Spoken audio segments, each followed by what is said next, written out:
head and leg. But if I can get my leg in on the same side of his head, then he's in big trouble. See, I'm almost cross-facing him with my leg. I go in and I've been looking cross-face cradle here all day long. Because he's either going to get turked or his hips are going to change. And he's going to be in big trouble in that position. So getting my knee on the same side of his arm, anytime I can separate his head, that's a great thing. So you guys that were messing with that, I love it. I'm going to take him home and let John start playing with it some too. Because that should probably be what we try and work for. We go a little bit of quarter Nelson off of it. You got to think about that more.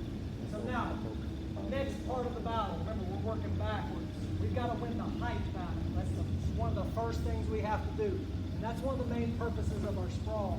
When I talk about why on our sprawl, which we have a little bit.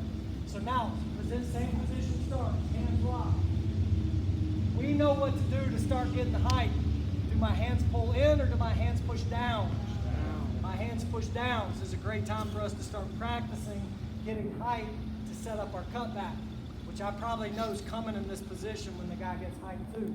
So I'm trying to stay heavy in the sprawl, work my leg out to post. He starts working his hands down and his head starts to pop up. Guys, you see where his head is? From what we worked on yesterday, red light should be going off in my head. If I sprawl hard, what's happening? Cut back. So remember, I didn't give you guys details to it, but you figured out on your own, you got to release that pressure a little bit. So as the guy starts to build height, I want to release the pressure on my sprawl. All that means, guys, is I'm going to pick my foot back up. We did it a little bit in the very first drill we did in our sprawl. He starts to drive into me. I just pick my foot up. You see how I'm balanced? When I put my foot down, is there more weight on you or less weight? The advantage I have in defense is I can make him carry my weight. Now, normally when I sprawl, I want to get him extended in his arms, right? I want to make him reach his arms out instead of down. But if I sprawl like this, what's going to happen to me? Shoo, cut back. So all we have to do is get him extended another way. I've got to get off his head because I know that's what he's cutting me back with, and I want to get his arms extended. So with my foot up, I'm going to go chest up. My hand's over here in a shallow whizzer. It's not a shin whizzer, it's just shallow. It's bouncing in. And I'm going to throw my knee forward right here. What's your name, boss? Julian. I got to start getting names down. I did a terrible job of that yesterday. I told you guys I'm terrible about it. I'll do better. I got to throw my knee to Julian. Did I get him extended again? I don't have to worry about cutback. Cutback feel's not there, right? So now all I'm going to do is re-sprawl. Are his hands unlocked? Yes. What do I need to be looking for? Handles. Handles, right? And I'll talk about how you can prevent his hands from getting locked in just a second.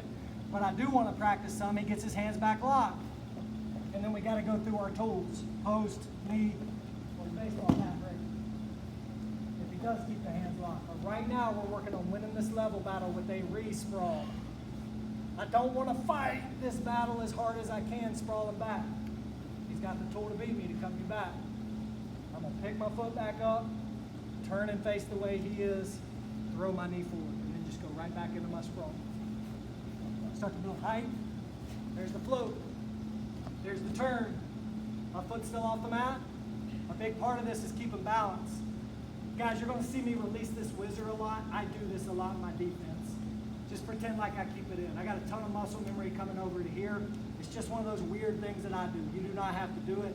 This just feels really good to me. This makes me feel like I'm reaching back a little bit. I like going here. It doesn't change anything. Pressure forward, pressure forward. Put your hand where you like it. You're going to see me do this. This is more normal position.